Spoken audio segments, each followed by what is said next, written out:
Kausapin naman natin ngayon ang Sentro ng mga Nagkakaisa at Progresibong Manggagawa, Secretary General Joshua Mata. Sir Joshua, magandang hapon po sa inyo. Magandang hapon po sa inyo at sa lahat ng mga nakikinig at nanonood sa inyo. Sir Joshua, kayo po ay nag-take part doon sa September 21 rally. Ang sentro po ay part of the first one, yung September 21st. And ngayon, kasama po kayo ulit. Looking at the events, didiretsuhin ko na po ang aking tanong. Looking at the events that have transpired during the September 21st rally all the way up to the present, kayo po ba ay nakakakita ng progress? Are you seeing progress? And are you satisfied with how the government is handling all these corruption cases, scandals? Well, we recognize yung mga initiatives na ginagawa ng gobyerno. Unfortunately, we think that more can be done. And that's the reason, precisely the reason why we're marching right now. We're here not just to celebrate yung birthday po ni Gat Andres Bonifacio, kundi para muling igiit na hindi ho pwedeng babagal-bagal ang kilos ng gobyerno natin dahil naiipon ang galit ng mga tao. No? At hindi ho natin pwedeng pabayaan na yung gobyerno lang natin ay patumpik-tumpik kung kaya't kinakailangan talagang kumikilos ang mga mamamayan. So that's the reason why we're here. No? In fact, yung labor movement po, which started marching as early as 8 o'clock this morning, we have very clear set of demands. We're not just asking for accountability. We're not just asking for the government to make sure na maibalik natin ang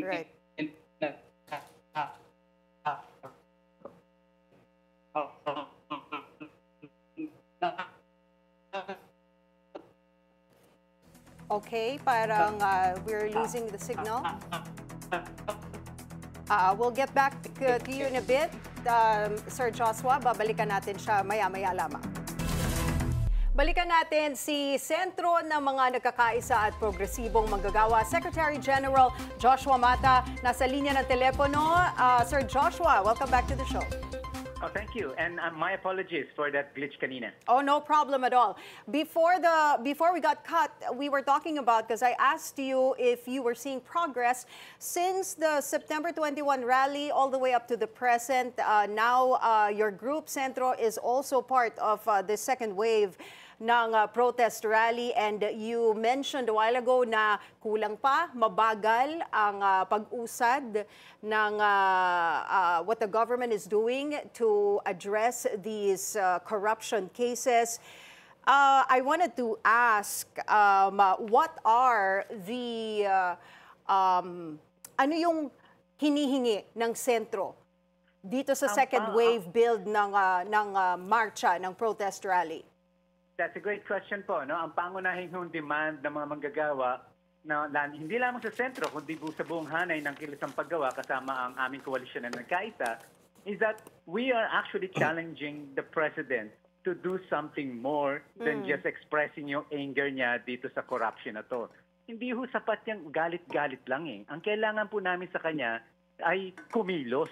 We want him to step up. And there's a number of things na pwede niyang gawin para talaga patunayan sa mga mamamayan na sincero at seryoso siya dito sa labanan na ito. Halimbawa po, kung totoo po siya talaga na galit na sa corruption, bakit ho ang bagal-bagal ng pagpapa-aresto sa mga dapat arestuhin, lalo na yung mga elected officials na matataas? Parang maliliit lang ang nakikita natin. Pangalawa, kung seryoso talaga dito sa pag-aresto at pagtigil ng korupsyon sa ating bansa, ba't hindi niya i-certify as urgent hanggang ngayon? Ayaw niya i-certify as urgent ang anti-dynasty bill. Yan po ang isa sa pinakamalaking dahilan kung bakit nakakawala ang mga kurakot sa ating bansa. Dahil magkakampi yung pamilya nila na nagpapatakbo ng mga proyekto natin. Kaya wala nang checks and balances. Right. Kung seryoso po ang Pangulo natin dito sa labanan sa contractualization na to, labanan dito sa corruption na to, hindi ho ba dapat i-certify din niya as urgent yung iba pang mga bills na related sa labanan ito? Halimbawa, palakasin ang ICI. Kita na natin, hindi nga po pwede na 3 tao lang ang nag-iimbestiga dito. Kailangan ho nito ay mas makapangyarihang ICI na mas maraming tao, na mas maraming resources para maimbestigahan natin hindi lang yung flood control projects. Naririnig na po natin ang mga farm-to-market road na mga skandalo. At sigurado pa tayo, marami pang ibang mga skandalo na mga skandal sa korupsyon na dapat imbestigahan. Right. I-certify niya as urgent pati yung pagbabago ng pamamaraan ng pamalakad ng ating eleksyon. Dahil kita naman natin, marami sa mga natutugis ngayon na mga kontratista ay galing pa sa party list. Can you imagine that? That's actually very, very clear na bastardization ng party list system that was designed primarily to ensure na meron pong representation ng marginalized. And it turns out na kaya palang hijackin yon ng mga kontratista. Kaya panahon na ho para baguhin natin ang mga sistemang ito dahil pag hindi natin ito binago, uulit-uli itong problemang ito. Our problem is that we don't see the president stepping up. And that's why we're challenging him now. Kung seryoso siya, is-certify most urgent ang mga bills na ito. Right. I was going to ask you about the ICI because I know that you have mentioned in previous interviews that you are not in favor of the ICI formed by an executive order without sufficient powers, and you believe that it's not enough. Do you feel that we need a separate commission that is totally independent and will not just focus on corruption in infrastructure, but corruption in all the other departments of the government? Well, absolutely. Though we appreciate the fact na merong effort talaga na i-set up yung ICI, and that helps somehow. The problem is, up to this point, hindi natin talaga nakikita yung transparency ng ICI eh. Hindi naman talaga parang hindi pa naman na live-stream talaga na live-stream yung kanilang mga processes, hindi uploaded ang kanilang mga documents na tinatanggap. So wala pa rin kompletong transparency ito. At more importantly, this issue is so big na hindi ito pwedeng nasa ilalim ng imprimatur ng presidente. They must have the mandate of something bigger than the president himself. Kasi nga, posible talaga na involve yung presidente, nadadawit na siya eh. Kaya kailangan siyang imbestigahan at kung ako sa kanya, papayagan ko imbestigahan ako kung para lang masiguro ko na malinis yung aking pangalan. No, but however, that cannot be done by the ICI alone, no, unless it has all the powers and the resources to actually do proper investigation. It has Na been merong autonomy sa presidente, Okay. ha? It has been over 3 months since the top 15 contractors allegedly involved in the flood control anomalies were exposed. Sir Joshua, has there been genuine accountability? How does this affect yung mga workers?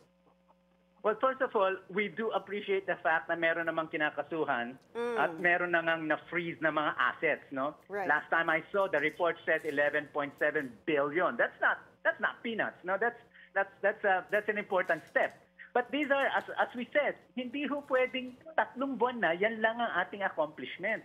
Dahil hanggat hindi natin nakikitang nakukulong yung mga elected officials natin, particularly yung mga senators natin na nadawit na, no? At kahit na yung mga nadawit na ng mga tao na nabanggit natong na connected sa Malacanang, hanggang di natin nakikita nakukulong na ina-actionan niya mga yan.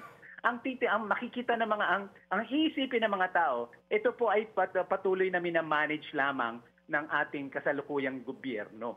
Hindi ho pwedeng ganon. Dapat po wala tayong sasantuhin.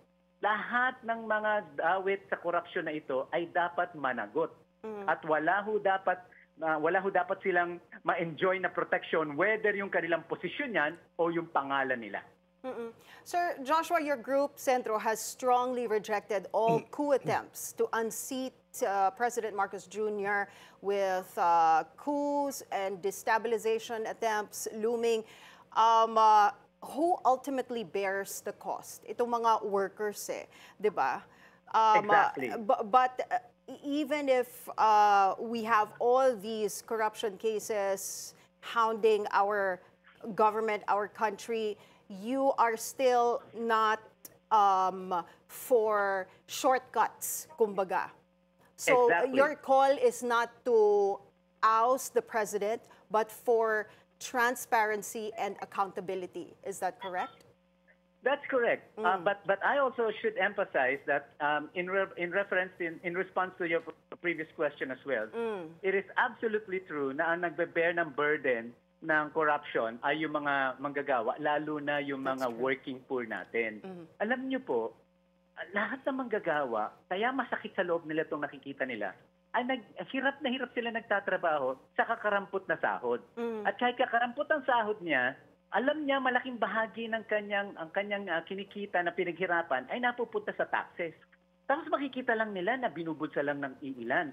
Samantalang, had those money been used properly, the government could have helped alleviate yung kahirapan at pagod na nararamdaman ng mga manggagawa sa araw-araw. Think about this.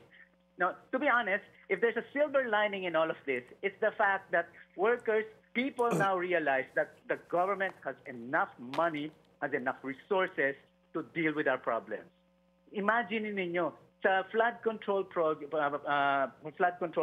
na lang, according to Senator Lacson himself, there's about anywhere from 67 to 68 billion pesos every year ang nananakaw dahil lang sa flood control. Now, think about that. How much budget have we allocated para sa public housing that could have helped yung mga manggagawa? It's only 6.5 billion.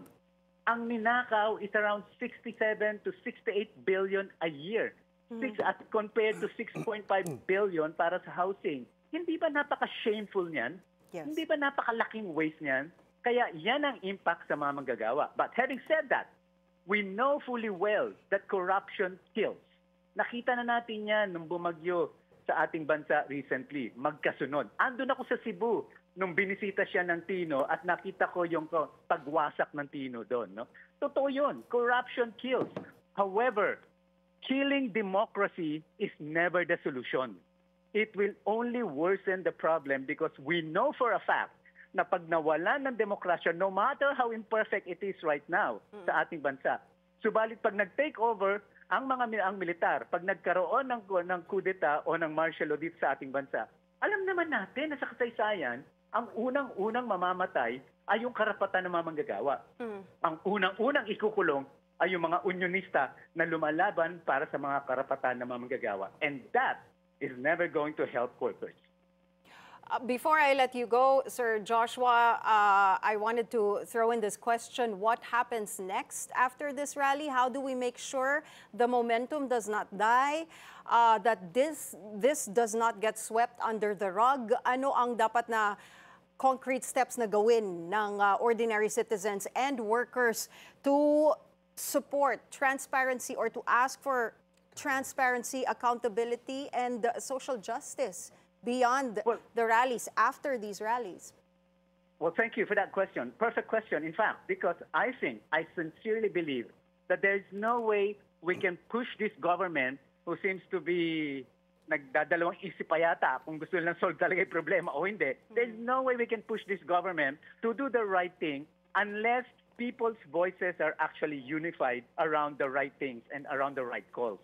So napakahalaga po na dapat mag-participate ang mga mamamayan natin. Hindi ho pwedeng individual action to. This requires massive collective action. And this is exactly what's happening today. No, ang napakalaking bagay po na nangyari sa araw nito na gusto ko sana ma-appreciate nating lahat is the fact that this is the first time that almost 90 dioceses around the country actually conducted a rally all at the same time together with civil society. The whole Catholic Church, the other religious groups that we have in the country, working very closely together with civil society organizations and social movements around the country. More than almost 90 rallies around the country are happening right now as we speak, and that's unprecedented. Having said that, this is why the trillion peso march is serious when it says that this is not going to be the last time that we're going to hold a rally. This is just the beginning of more actions. Obviously, we want to sustain this because we firmly believe that pag nag-relax po tayo, sigurado ko po magre-relax din po ang mga politiko natin. Bakit? Marami talaga sa kanila sangkot eh. So hindi ho ba matutuwa sila kung magre-relax tayo? Kaya mga kababayan, hindi ho tayo magre-relax. Magpapasko tayo sandali. Pero pagkatapos ng Pasko, babalik ulit tayo sa lansangan. Maraming salamat sa inyong oras, Centro Secretary General Joshua Mata. Thank you, sir.